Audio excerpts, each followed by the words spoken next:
Hello, everyone. I got to tell you, I did all of our social media in record time just now. I don't know if it's because I'm sweating because Katie and I are so excited for who our guest is tonight, or I was just like, I don't know, maybe I was like need for speed today and just got everything out the door in 30 seconds or less. But thank you so much for joining us. This is The Real Football Fans in New Jersey. This is episode 194. Katie, we are 6 episodes away from the big 200. How do you feel about that? I'm excited. I can't believe we're almost there already and the wheels are turning what we want to do, but it's going to be a good one. I can't wait for it. We talk about it like a little bit each day, what we want to do, what we're planning for it. Once that first week of March, which I think is actually next week, technically, we're going to sit down, really plan. So you guys will know soon enough what we're doing, what the date is, because we want as many of our fans there as possible. We want you guys to experience what you experience virtually, in person, live, just to celebrate us. So with that being said, why don't we go ahead and get started into our episode? Because I got to tell you, we are coming at you with a phenomenal episode 194. Yeah. We have a special guest tonight. Our special guest is former NFL defensive back Will Blackmon, who played 12 seasons in the NFL with the Green Bay Packers, the Jacksonville Jaguars, the Washington Redskins, they were the Redskins at the time, and our New York Giants, where I will point out he won Super Bowl 46 with them. So post-NFL career, Will is now known as the NFL wine guy, and he has a wine company called the Wine MVP, where they try to educate customers about wine and make wine more approachable to learn about. Listen, it speaks wonders to Katie and me, because here he is, Will, football and wine. That's what our podcast is about. You could be the third co-host, but Will, thank you so much for joining us tonight. No, cheers. I have some bottles here, so cheers with my bottle. No, you know what? It was like I said, I miss a lot of opportunities to jump on a podcast, but this one was absolutely fitting. Not just the fact that you talk football and wine, but the title is similar to what Real Housewives, right? And I live near all the OC housewives, so that's pretty funny. I didn't know that. That's news. You are the perfect guest. You're the trifecta: football, wine, and housewives. And that's actually one of my guilty pleasures. I watch all of them. Oh my god, that's it. Oh my god. Get a contract over to Will, Katie, after this episode. Your husband's the lawyer. Write up the contract. We have a new co-host of the Real Football Fans. Yeah, we're all in on Salt Lake right now. Yes. Yes. Oh, you could just stay for the whole episode. Oh my god, yeah. This is perfect. Oh my god. Absolutely love it. So I already see a ton of people tuning in on Twitter. Thank you guys so much. If you do want to engage with us throughout the show, though, you have to hop over to YouTube and Facebook. We got a ton of submissions for questions for Will prior to the show, but please, as always, ask us questions, make comments throughout the show. We're more than happy to address any questions, comments, anything like that. So Will, I would love for you to just take a second and talk about, yourself, your background right now, everything with wine, everything like that. Yeah. So as you mentioned, 12 years in the NFL, survived the NFL, was drafted by the Packers, then went to New York. Actually, really quick, before I go further, funny story about the Giants, right? So I get released from Green Bay in 2010. And I remember going home, and crazy enough, that's the year Green Bay won the Super Bowl. So that was like super painful. So I go home and, just start assessing things and talking to my wife. And I remember we woke up the next day and she said, I had a dream. You went to the Giants. And I looked at her. I was like, go to sleep. Like, what a dream. What a dream. No, I know. Like I was the Giants. I'm like, you're right. So maybe like an hour later, my agent calls me. He was like, hey man, the Giants want to bring you in for a workout. And I looked at her. You're like, who am I married to? She gets it. Get her on the podcast. No, her intuition is crazy. No, we should get her on here. She's rad. Her name is Shauna. And yeah, so that's kind of what happened is so I remember I flew out to New York. Actually, no, I told them I need a month because my knee was not healthy, which led to my release from Green Bay. So I remember I flew out to New York, And what's crazy is I was in my hotel room and my agent was like, "Hey, the Bengals gonna call you." He said, "Do not answer the phone." He said, "Do not." I was like, "Why not?" He said, "Trust me, don't." So I had a message from the Bengals like, "Hey, we want to bring you in," and I didn't answer the phone, obviously. So I meet with the doctor. It was Dr. Russell Warren, and he was evaluating my knee, and he was like, "Man, your knee is like messed up bad." Yeah. He was like, in most cases, I will fail someone's physical, but he said, because I like you, I'll pass you. And that's kind of, yeah. So then I went to go work out and it was actually just me. It was me and Dave Gettleman at the time. Wow. He was a pro player personnel guy. And that just makes me laugh. So no, but here's the thing. Here's the thing that was crazy about Dave really quick. He I don't know GM Dave, but I know right. I know front office Dave and player personnel, and he's the nicest dude. He was affectionate. He gave hugs. He gave lots of hugs. He looks like a hugger. He looks was like a hugger. But it was just me, and by the grace of God, my knee felt good that day, and I worked out, and he ended up signing me on the spot. Oh, awesome. And what was crazy, and the purpose of the story is why I hold the Giants in high regard. So when you have a pre-existing injury, you sign a waiver basically saying like, hey, if something happens to your knee, the team is not responsible. And so I'm like, fine, I'll sign it. I just want to play. Yeah. And I remember at the end of the year, my knee just did not hold up. And actually my wife was due with our first son. And I remember Coughlin was like, hey man, like I asked him if I can go home for the birth. He was like, of course. So he let me go home. Our son Ryder was born.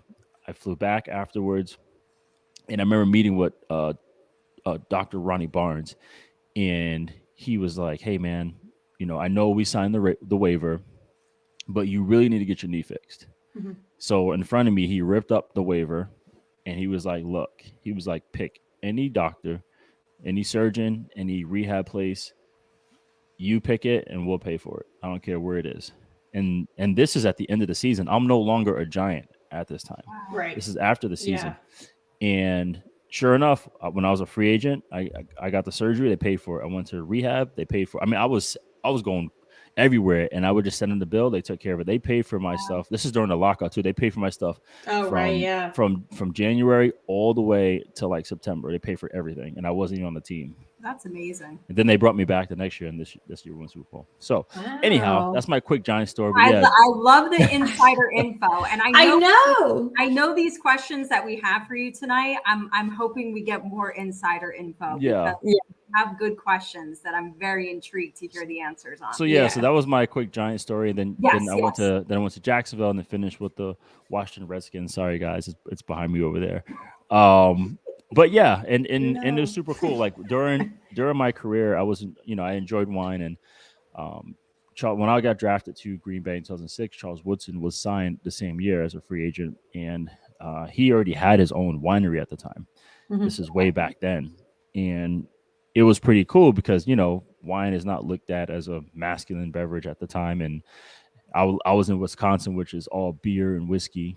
Right. And right, you know what I'm saying? So it was cool to see him because I'm like, no one's gonna say anything to Charles. Like, he's the best player on our team, and he's drinking wine. They're not gonna say nothing to him. And so every away trip, he would take us out to a really nice restaurant, and he would order wine. And that's kind of how it grew. And then I just became more curious, not so much not the interest in the culture and lifestyle, but more curious in the history and the viticulture and all that stuff. Because for me, that's how I fell in love with football. I fell in love with the football history, right. The stories. I have these figurines. I have a Barry Sanders figurine back there, but my first figurine ever, it's called Starting Lineup. My first figurine ever. My dad bought me a Mark Bavaro figurine. Wow. Which was funny. I know. And then my first Hutch uniform, I got to find it. The picture was Lawrence Taylor. So my dad just like threw Giants. He's from New York. Right. So he threw Giants all in my face. Love it. Love it. I do love that. Yeah. Smart yeah. guy. And so from the love and the passion of the history and stories of wine, I decided to get into the business post career. Actually, no, during my career is when I went and got all these certifications, started studying and learning about wine. And then that's where it really grew to, okay, I want to get into the business somehow. And I thought about starting my own wine label. And I have like this group of like wine dads, like these consultants, and they're just like, you can have the best grapes, the best wine, the best whatever. At the end of the day, can you sell it? Right? Like any We need product, wine dads. like any God, that sounds crazy. Like it's like a sugar mama wine dad. What? Just give us the wine. I know. So yeah, and I was like, you know what? I have such a unique network. I can just be like a concierge. Like when I played, I had a shoe guy, I had a jeweler, I had a suit guy, I had a middleman. I can be that person for athletes in the wine space, and that's kind of how the wine MVP was born. I like it. I just rambled for a bit. But. No. Honestly, Very that was like great little snippet there. I love that for sure. Alrighty, so you want to get into some questions? This is your show. I say we dive in. I have the answers. I'm just following instructions. So we have questions from Katie and me. But we also have questions from our audience. Our audience sent us in a great questions before the show. So I'm just going to go ahead and go into their questions first. They're more important than our questions. First one is pretty plain and simple. We're looking at the 2022 Giants. What are your thoughts on Daniel Jones? I think the jury is still out, simply because I look at it like the Trubisky situation in Chicago. Sure, talented based on what they did in school, but like, have they been given the best opportunity to see what they can do? Yeah. There's been so many changes and turnover in New York. I think now they have the GM that they want. They have the head coach that they want. Obviously, we've seen what Dabble has done with Josh Allen, and obviously two completely different athletes, but still was able to orchestrate something in Buffalo. So, and the biggest thing too is it's going to be on the health of everyone. I think I like the defense simply because you have a lot of veterans, especially in the secondary. And then D-line's cool. Then you got to get some backers. But I just feel like if everyone is healthy this year offensively, especially at the wide receiver position, potential is through the roof. I think there's so many guys who have outstanding potential. At the receiver position, can they stay healthy? And then obviously Saquon coming back. Yeah, there's so many things that we just don't know. So I think what's going to have to happen is this offseason, they're going to have to make it extremely competitive for these guys. Because what happens is when you get a new general manager, when you get a new head coach, everyone's auditioning, right? No one's for sure because these aren't their guys. Right. The GM didn't draft not one guy on this team, so he's evaluating and trying to put his fingerprint on it. So I think that's what's going on. They're going to have to definitely push to make it competitive, make these guys earn their jobs this year. Yeah, that's a good point. Absolutely. And I think Katie and I try to tie this back, our show back to real life sometimes, not an athlete's life. And if you work in corporate America, say you get a new job, say your business gets taken over, things like that, you are all auditioning. So I think a lot of people sometimes are oh, I can't relate to a professional athlete, but the point that you just made, I think we can all relate to that day to day, but it's a very, very good point. Yeah, because it's still a business. Right. Sure, you can't. It's hard to relate what happens is actually on the field, but we're talking business. What's going to happen there, and that's relatable on in every aspect. Absolutely. Alrighty, second question. What's the main thing you looked for? What? You said absolutely at the same time. What episode is this? What number is this? 194. Well, Katie and I have been best friends for 28 years now. That's so funny. It's just it's a lockstep. Just goes. I wasn't even looking at the camera. That's why I didn't know why you guys were laughing at me. I was looking at my Word document. All right, where's your question? Sorry, I messed it up. No, you're fine. What is the main thing you looked for pre-snap to try and gain an edge over the wide receiver or quarterback? Oh, wow. Getting back to the playing days. I know, right onto the field. A lot of it has to do with prior to the game. That's a big deal. So it took me probably 3 years to really learn how to watch film and study. And so I mean, I start Monday, finish Saturday night. Saturday night, I do have a glass of wine, by the way, the night before games. But it all comes down to one, who's the coordinator? You know, what's he like? What does he like to do? Because all these guys are creature of habits, right? They might do something interesting in the beginning, like the first 15 that you hear once in a while, and then they get back to what they do. What's the offensive coordinator style? What is, you know, the quarterback style? Is he a righty? Is he a lefty? Which way he's like to roll out? You know, for example, like Aaron Rodgers, he's a righty, but he likes to roll out to his left. Like that's kind of bizarre. Where's his alignment? You know, is he tight to the line of scrimmage? Meaning he's probably most likely going to run either a, you know, shallow cross or a deep over route. Is he split between, you know, the end of the line of scrimmage and the numbers? Meaning he might run a corner route or he might run a 10-yard dig, or is he outside the numbers? You know, he can only run in breaking routes really. So, which is crazy because I have to think of all that stuff in split seconds. Oh, a split second. Yeah. Just process that information and then, all right, here we go. So it all depends. You know, I remember going against OBJ when he was in New York.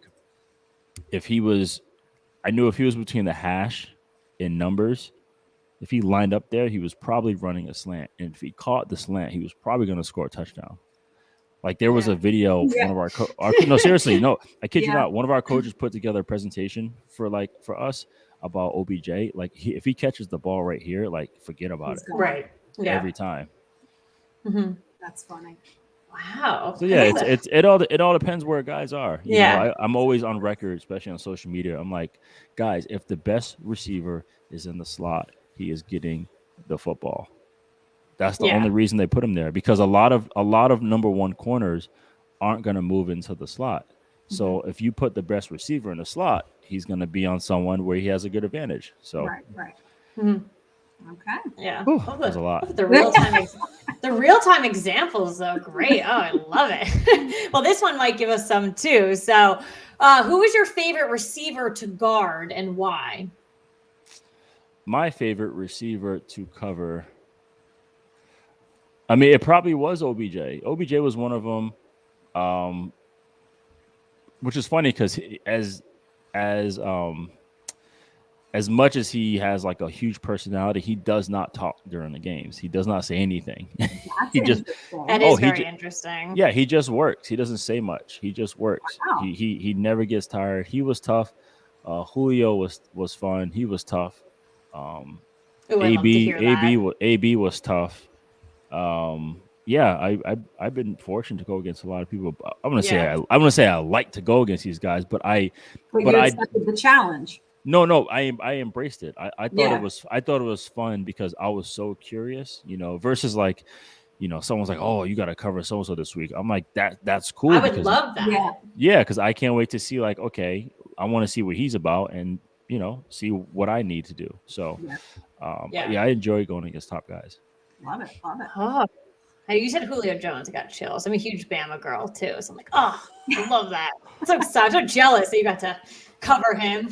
Oh my gosh!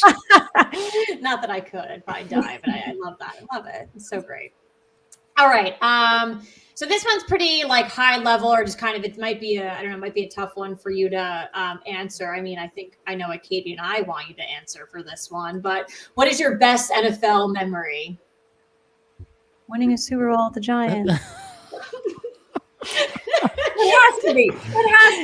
No. Come on. No. I'll tell you what. It was the aftermath of being on the field with my wife, our son, and my father. Like that was. Oh, I love that. Yeah, that was legit because of how hard I worked. You know, one, to get like my knee healthy, to be in the right frame of mind. You know, my wife just really just never being like phased on adjustments or moving or changing or getting cut or losing money, whatever it was.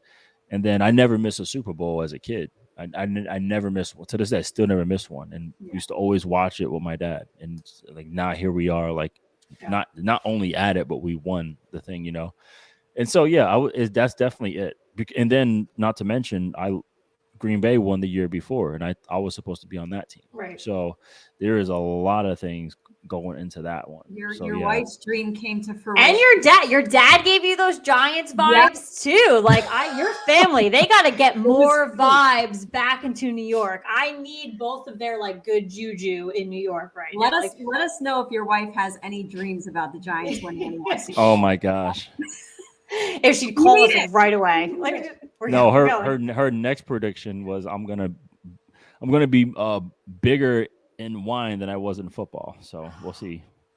Well, you have our contact information, obviously, for the wine. So just keep us in mind for future endeavors. So we can't do much in football. I mean, we do this podcast, obviously, but we can't actually be active on the football field. But wine, we can be active wine. Oh my gosh! Of course, we are active wine drinkers. So please, which is I think it's feasible because I didn't make any Pro Bowls. Actually, I missed a Pro Bowl by one penalty.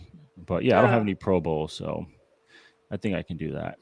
Let's get a wine Pro Bowl under your sleeve. I think Katie and I would make the wine Pro Bowl, 100%. I think so. Alrighty, so this question actually is perfect. It ties directly to your NFL career and wine. So do you feel your time in the NFL has helped you with your wine career? And if so, how? I think it has, because from the business side, I know people. So when I go into meetings, I feel comfortable speaking to anybody and understanding what's going on there.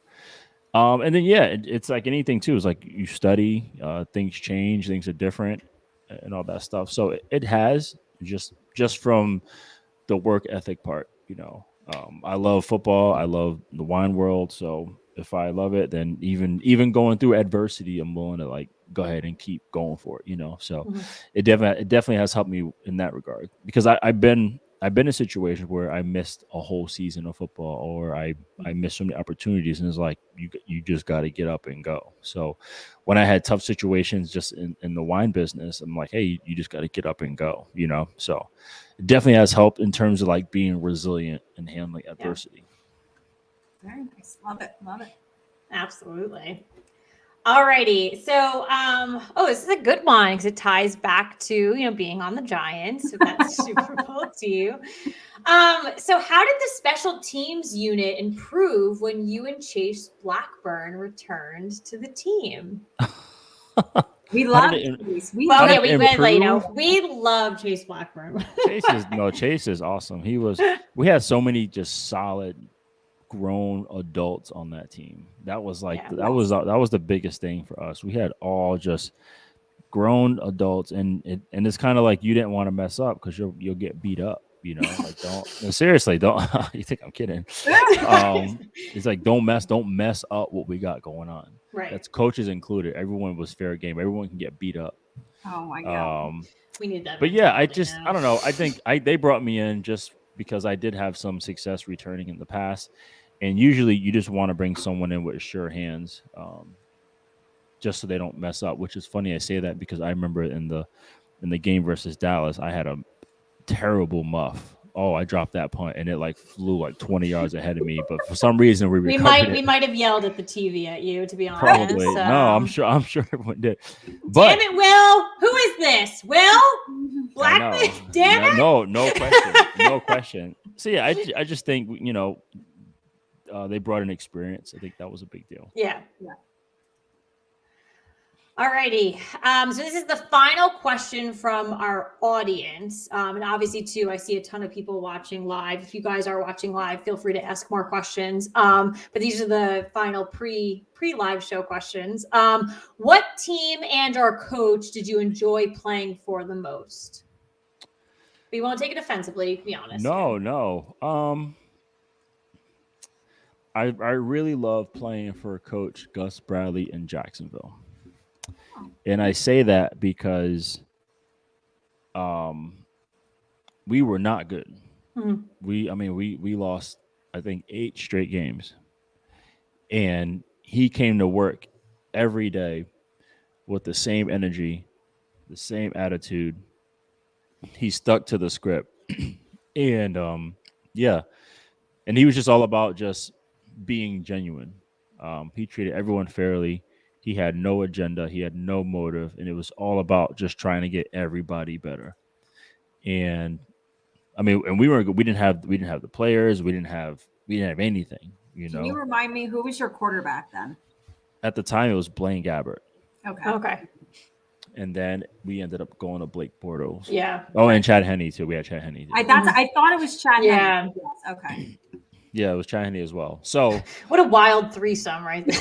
that's what I'm saying though. It was interesting. It was really interesting, and but I just loved just his discipline, how he stuck to it, and nothing changed him. So, and it was cool because I learned a lot from him. I learned like, look, you just need to have a genuine appreciation for people. Understand everybody matters in the building. The people who are making the food, the people who are cleaning up the locker room, who are the equipment guys, the trainers, like have a genuine appreciation, because like if everyone does their job to the utmost ability, then that's going to give us the best chance. So that, I think, playing for Gus was massive. I like that. I do too. I don't take offense to that because I like that answer. It sounds like a good.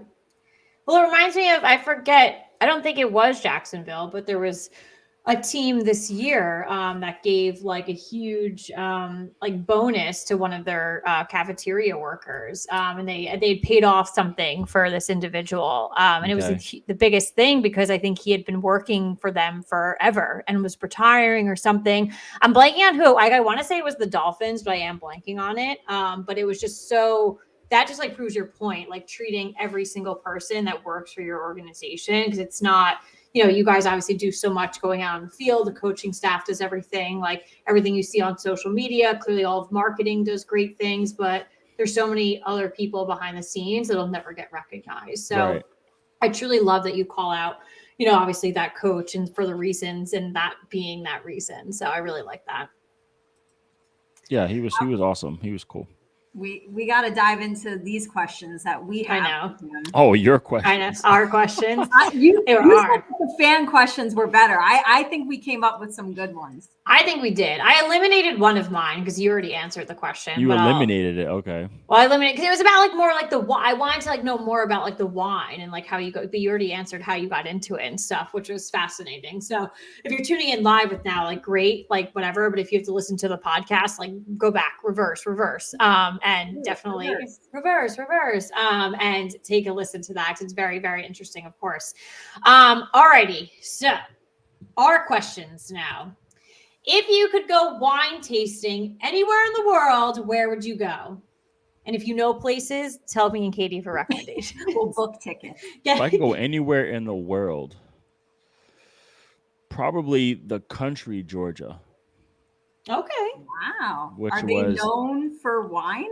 They started wine. We're going. I didn't know this. That's book where wine. The tickets, Katie. Wine was originated in Georgia, the country. Yes.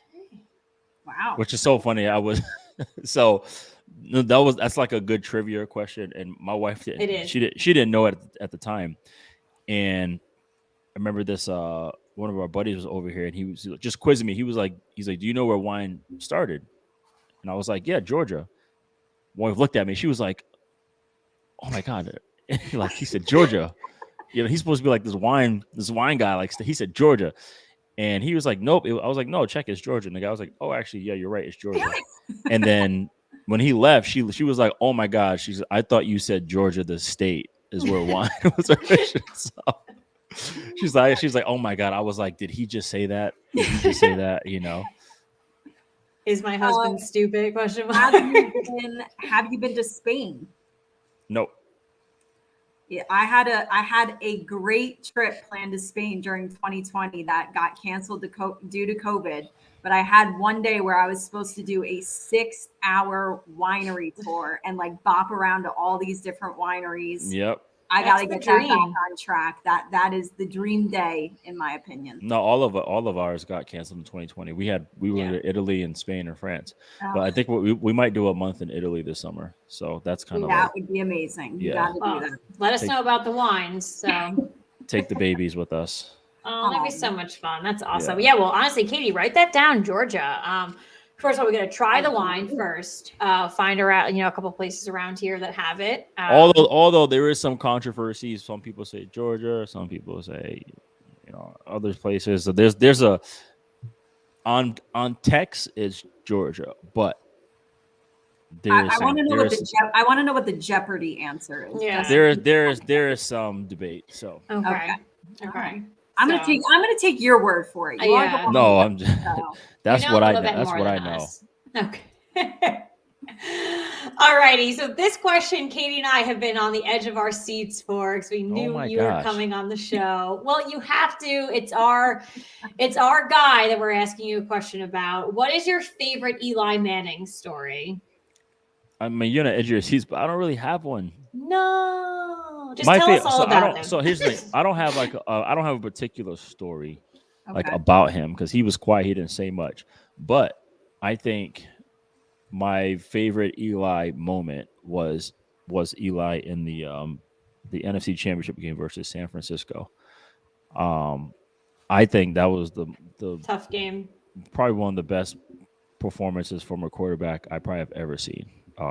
Because he got his ass kicked. Yeah. Yes. He got absolutely in like the pouring rain, the muddiest game. Oh, it was, and he got blasted, but he was still delivering. So I sat back and watched. I was like, damn, dude, like this is like playoff Eli is a different person. He is a different person. So I think that was probably my favorite moment or story for Eli. I love that game as much as I think we had like the best offensive line that year. That defensive line for San Fran was no joke. Right. And I do remember him getting pummeled like all along that game. But I feel like that one lives in my memory just as much as the Super Bowl does. It Absolutely, really hands does. down. So many dramatics to that one, and I love that game. Well, that was one of those Katie and I talk about it on the show. And we actually had a couple of games this season that we've been waiting a little bit. That was a tough, gritty football game. Like it was muddy, raining, and it was just like Eli got like just plummeted and had to come back and fight back. The whole team had to fight back, came down literally to the last second. Like that was like a tough football game. Like those are the games like you want to see, and like we don't get to talk about them too much lately. But that's why it sticks out in our memory as much as the Super Bowl, because we literally had to fight till the end to get to that Super Bowl and then ultimately go on and win. So 100% agree. So I love that story too. And I didn't even know Eli, but very cool to be like on the, with the team on that one. I couldn't imagine what it was like there besides, raining and super muddy. So that's all I could picture you went through there. So in your opinion, who is the most talented player you've ever played with? I mean, it's probably Charles Woodson. Mm-hmm. That's a good answer. I mean, I played with Favre. I played with Aaron Rodgers. I played with Charles Woodson. I played with a bunch of really good, talented people. So yeah, he was legit because sometimes he didn't even practice and he would go out and have 2 interceptions. Like it was like that. Yeah. I love it. So that's a great answer. Yeah. I think we'd be deserving of that. Definitely. All righty. What is your go-to wine, and what's one wine that you typically avoid? My go-to, when in doubt, it's champagne. Ooh, yes. You and Katie should connect offline. I'm a mimosa lover. But you're just a champagne lover in general. Yes. Yeah. No, I don't pour anything. So actually, mimosas, I think a standard mimosa, they use Prosecco, I believe. Yeah, I was going to say, I love champagne and Prosecco. Yeah. So actually, I just like sparkling wine in general. So you have Prosecco, you have Cava, you have Cremant, you have champagne, you have Champagne Method Noir, you have traditional. So that was it all, man. I just like sparkling. So here's a tip. Okay. So if you've been wine tasting, someone probably has told you that champagne can only be called champagne if it's made in Champagne, France. Like that is law. Okay. However, when you're shopping and on the bottle it will say traditional method, or it'll say method champenois or method traditional. That is made the exact same way as champagne. They just can't call it champagne. Okay. So if you're shopping for champagne, you know, you might see a bottle that's 40, 50, 60, maybe 70 and up. But if you keep scanning and you find bottles that say traditional method, it's still champagne. It might be less. It might be less. You might find an outstanding one for like 19 or 25 or $30. This is good to know. This is very, yeah, very good. So look for traditional method or anything that says method champenois, traditional method, something like that. Very good to know. Okay. And is there any type of wine you're not a huge fan of? Because for me, my one that I don't like is Caitlin's favorite. I do not like Chardonnay. I love Chardonnay. Well, why don't you like Chardonnay? She thinks it's an old lady wine. It's just, I don't know. It's some of them are way too buttery. I don't like that. So I don't like a buttery Chardonnay. I think I don't like a buttery Chardonnay. I feel like you cook with it. I can't drink it. I love it. A good unoaked, stiff Chardonnay. That's what I'm drinking right now. So you got to try unoaked. What is that? Chablis? What is that called? No, this is a Chardonnay. It's a Chilean Chardonnay. It's like one of my favorites. It's unoaked. It's very crisp. It's very dry. And that's what I like. So unoaked is the way to go. Yeah. Yep. So when I said Chablis it's a region in France. So this is what I found out too. In France, they never say the grape varietal. You have to know what the region produces. Okay. So Chablis is like North Burgundy, and they are known for producing Chardonnay, but unoaked Chardonnay in stainless steel. And that is my favorite white wine. That is probably so good. I'm going to Italy, people. And it goes in France, and it goes really well with like shellfish or seafood. I want to ask you a side question to this. You're living in California now? Yep. Okay. So one of my, top on my bucket list of travel destinations in the United States is I just want to go to wine country. But then someone, I forget who, told me you don't want to go to Napa, go to like Sonoma or go elsewhere. What's your opinion on that? Oh, that's kind of like, you don't want to go to, Manhattan, go to the other boroughs. Okay. It's like that, Do you have a suggestion if we're going to wine country? No, if you go to wine country, go to Napa. Like, find out what it's like. Yeah, no, you got to. It's almost like I'm big on experience it for yourself.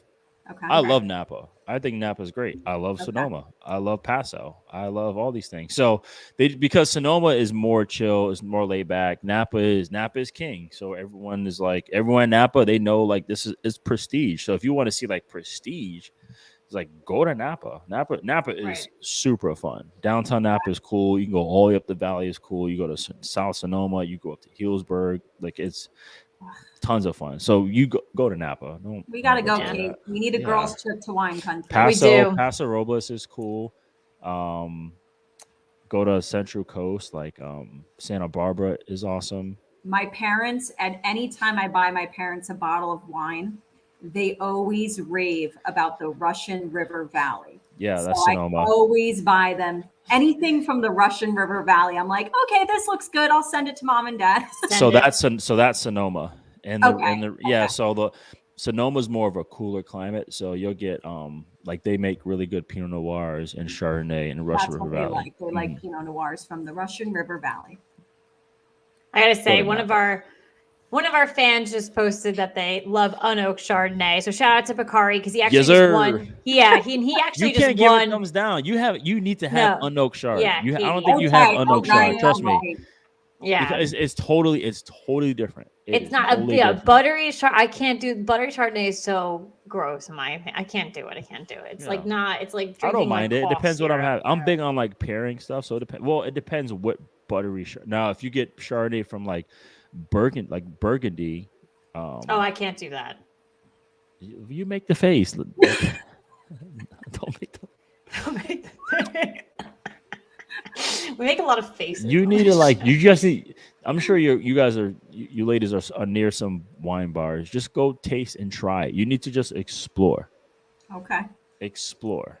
All right, I'm gonna do unoaked chard. I'm gonna let you know what I think. But I'll do Chablis. We'll do Chablis. I actually have heard of that before, so we'll definitely try that. One of our fans just asked right now, how do you feel about Chianti? I love Chianti. Yeah. Chianti Classico. Mm-hmm. Yes. All right. Outstanding. All right. Okay, so we're down to our final 2 questions from Katie and me, but obviously anyone watching live, if you have any questions, let us know. What was it like the moment that you stepped on the field for the Super Bowl? It was like a movie. There was a lot going on. There was tons of people on the sideline, and the field was like this big. And so, yeah, it was. And honestly, it was like a movie. That's just how it was. I just remember everything taking forever. That's what I do remember.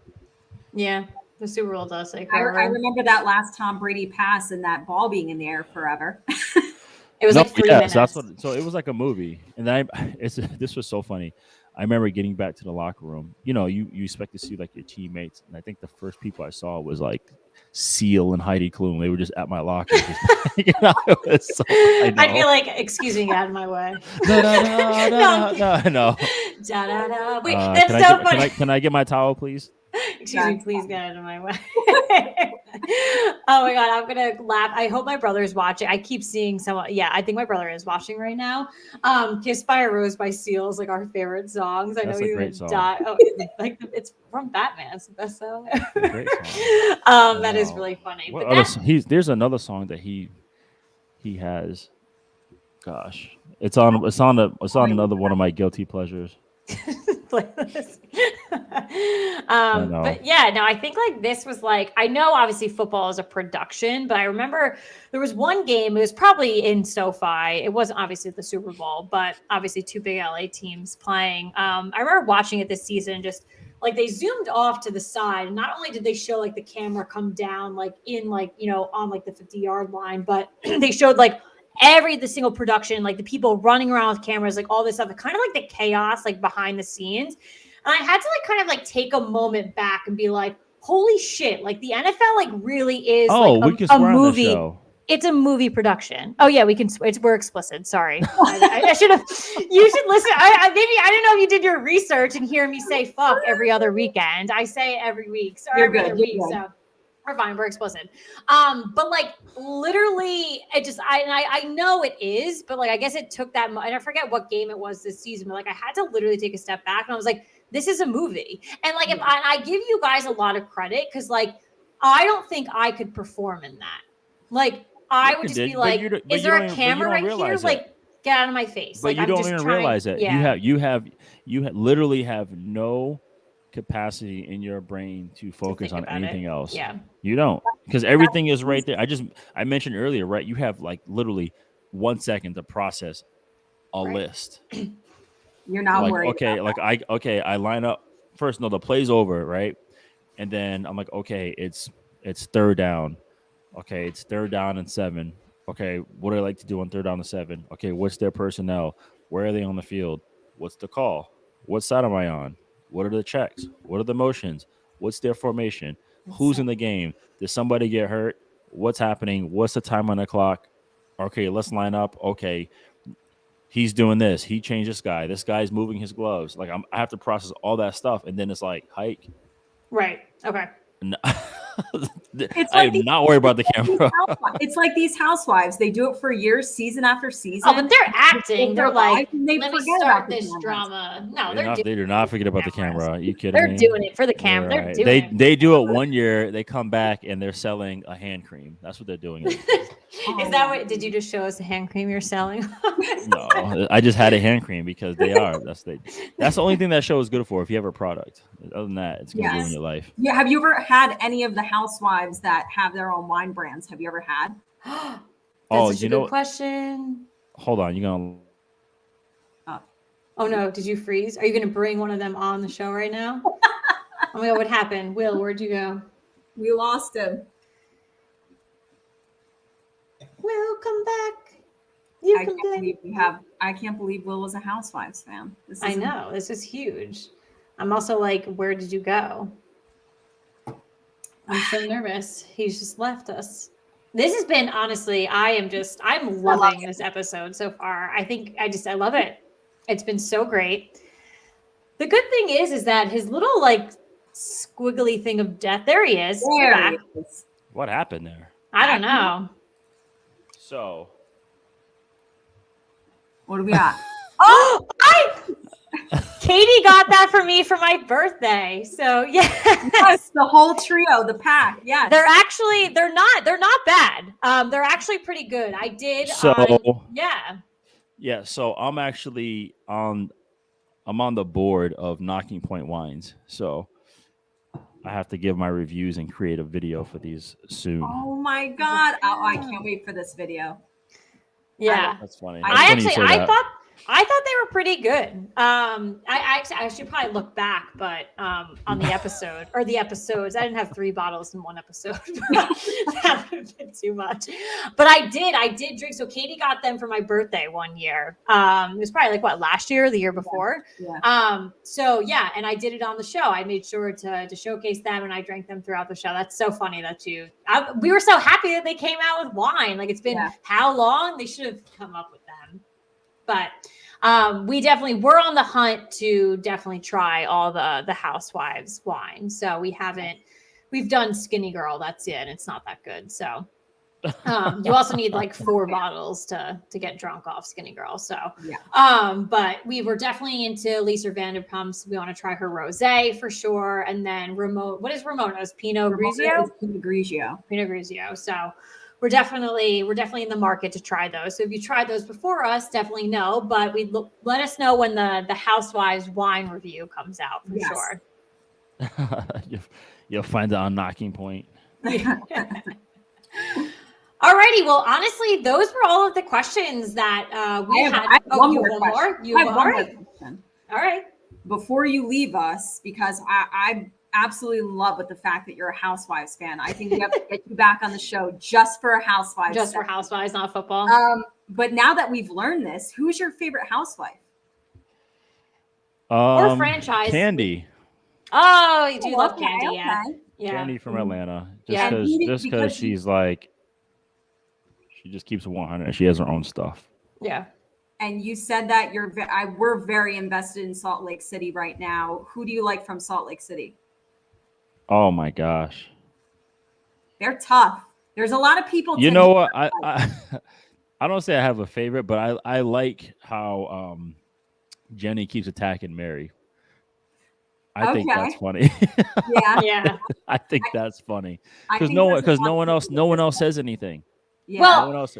I think we can agree with that. I think that we're kind of like the ship has sailed on the Jenny train for us. We're donezo with her, but like I agree with you that no one has really like called Mary out on like weird things. I mean, the most solid one is Heather by far. Yes. She's like, Heather Gay is our favorite. Let's go. Yeah. Like, love her. She's solid. Yes.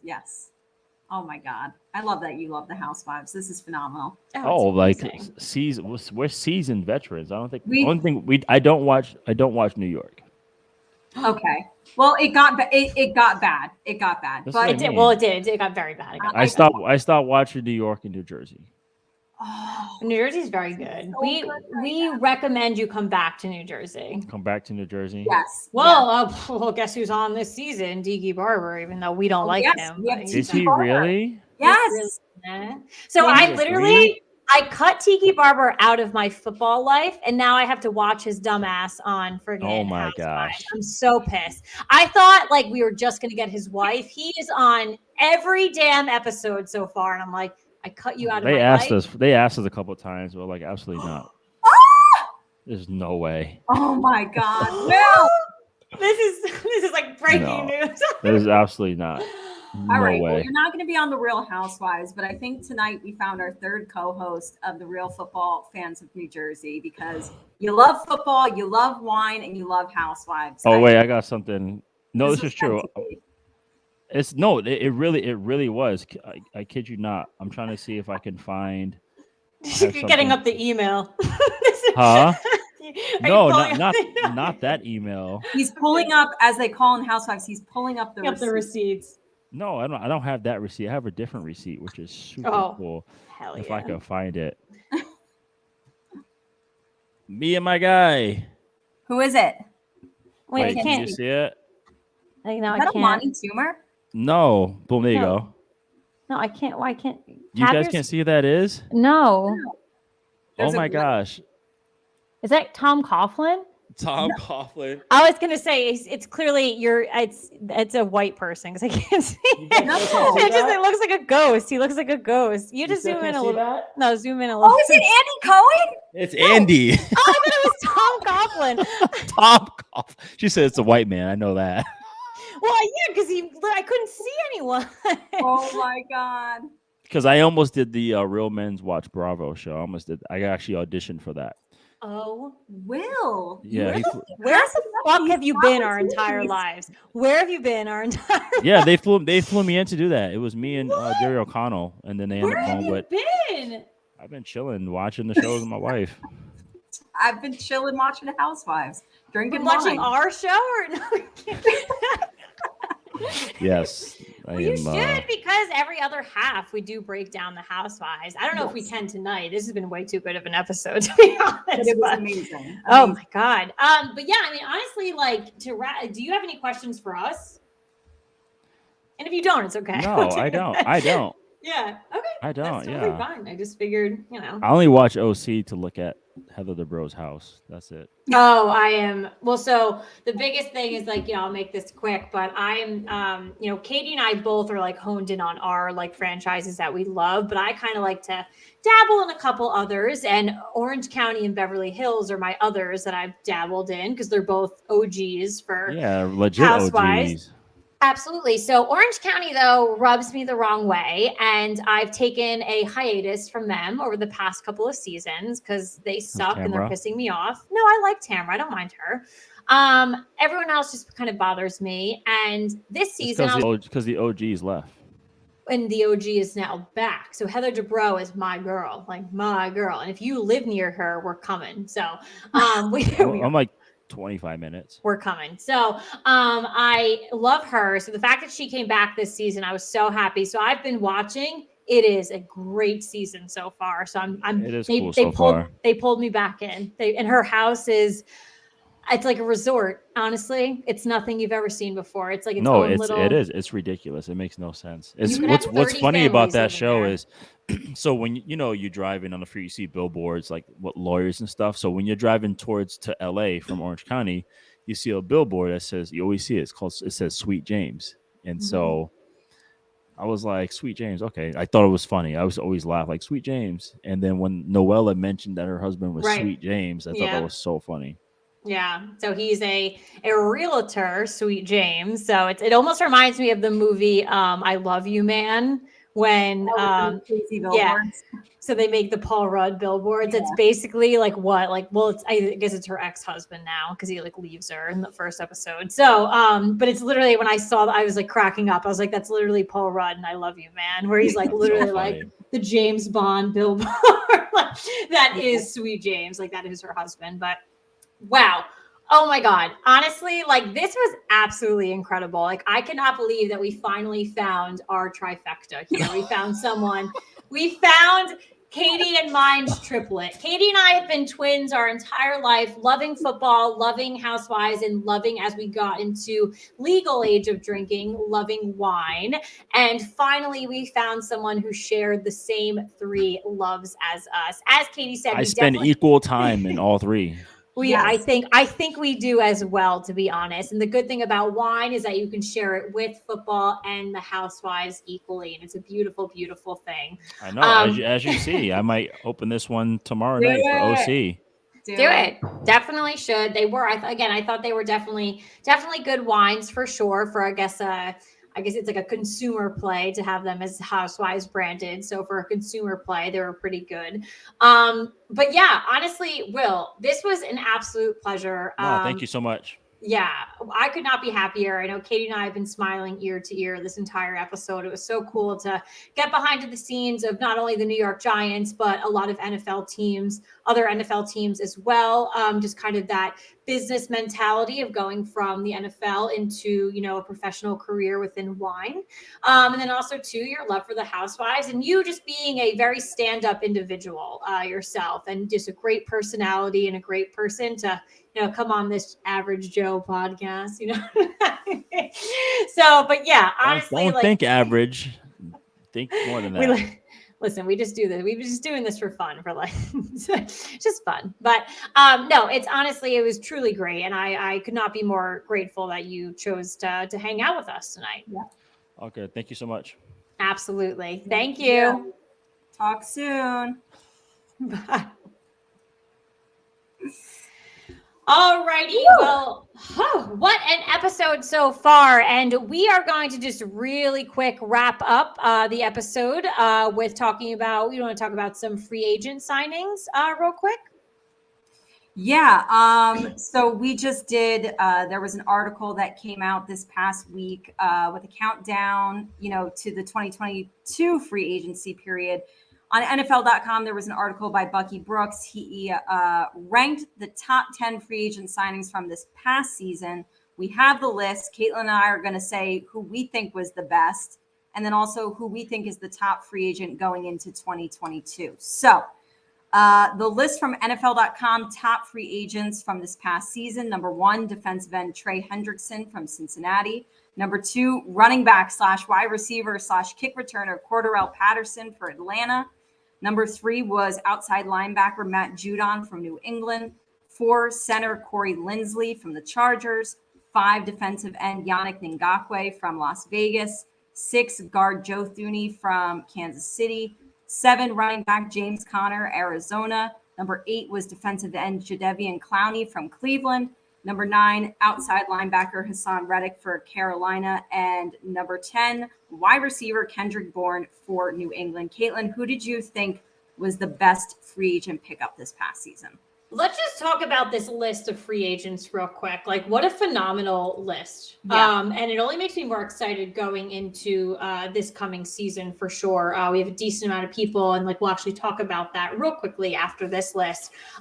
Listen, I understand why, they definitely put defensive end Trey Hendrickson from Cincinnati at number 1. Cincinnati's just coming off. They went to the Super Bowl, obviously great game there. Obviously, I think that both defenses came out strong. But for me, I'm going to go all the way down to number 7. I think James Conner was a phenomenal free agency pickup because it was a 1-year, $1.7 million deal.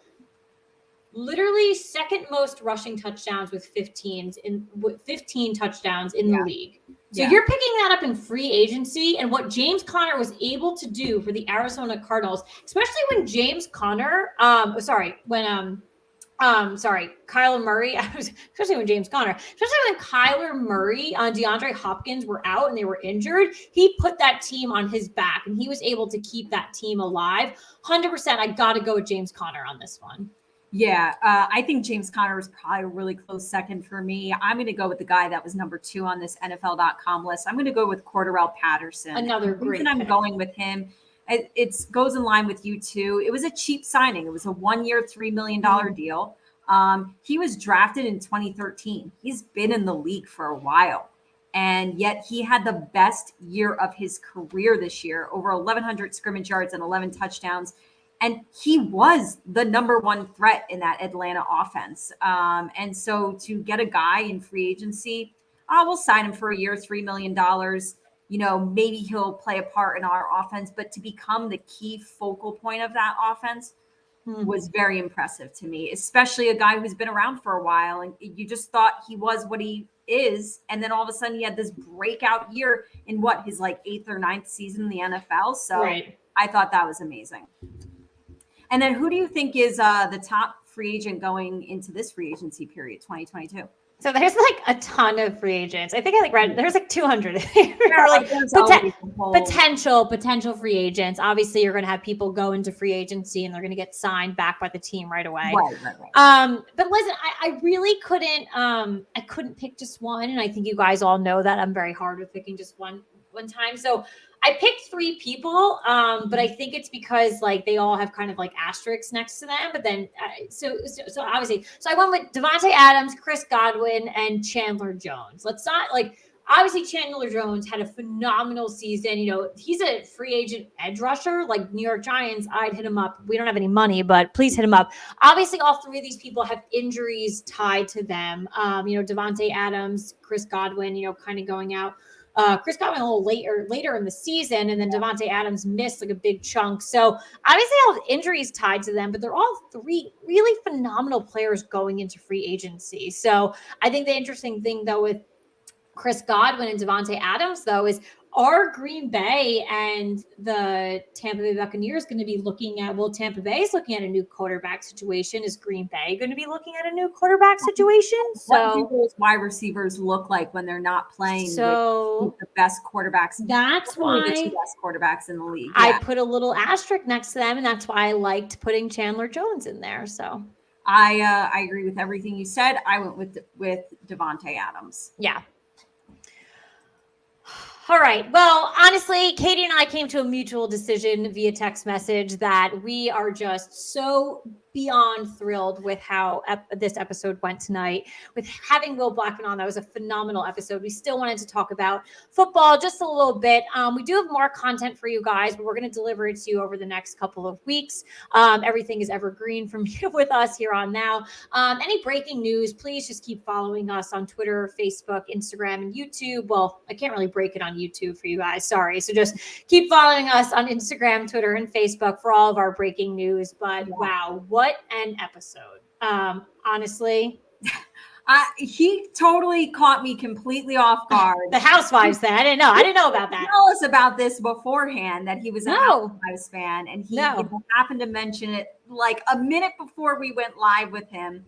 And so that was amazing. Like perfect. I'm telling you, it's the trifecta. We just found a pleasant surprise. And you know, we just need to make our girls trip to wine country. We need to call Will. He's coming. Need to have him be our guide through wine country. Oh yeah. I would love it. We got to show us your ways. And I will have some unoaked Chardonnay just for Will. I will find you a good one. Well, the one I drink is unoaked. It's going to be a lot better than the ones you've had. I promise. Okay. So we will give you guys some quick, things just to, so you don't miss them. It is Tuesday. We know we come to you usually on Wednesdays. We want to remind you that it is a Tuesday night. I need to remind myself that because not only are we coming back from a long weekend, we're not doing it Wednesday. We're coming back from a long weekend. It's going to get very confusing this week. It feels like Monday, but it's actually Tuesday. So I guess my mind is, I feel like it's Thursday. So Real Housewives of New Jersey is on tonight, Tuesday at 8 p.m. It's actually already 8:30. So we hope you're tuning in here. Real Housewives of Orange County is on tomorrow night, Wednesday, 9 p.m. Real Housewives of Salt Lake City, you got the reunion part 1 on 9 p.m. on Sunday. So Katie and I, we're going to catch up. We're finishing the rest of the season. We're going to watch the reunion. And don't worry, like we do with every other franchise, we're spilling all the deets on the reunion for the next couple episodes for you guys. And then guess what? We are 1 week away from the NFL Combine. Yeah, that's pretty crazy. I didn't remember that it comes like that quickly after the NFL season, but here we are. So we're going to get a look at some of these prospects. The Giants have 2 early first-round draft picks, and they need to nail them. So we're definitely going to have our eyes glued to that combine. Absolutely. All righty. Well, thank you guys, as always, for tuning in to the Real Football Fans in New Jersey. This was episode 194. We are 6 away from the big 200. Stay tuned for all details in regards to our 200th episode. As always, you can watch us live every Wednesday. Sorry, it's Tuesday today, but every Wednesday, 7:30 p.m. Eastern on Facebook, YouTube, and Twitter. But you can always find us on demand, our podcast. You can listen and subscribe on all of your favorite outlets, including the Spotify, Apple Podcasts, Stitcher, anywhere where you listen to us. But thank you guys, as always, for tuning in. We had a phenomenal time tonight. I hope you guys did as well. So cheers. We'll catch you next time. Cheers.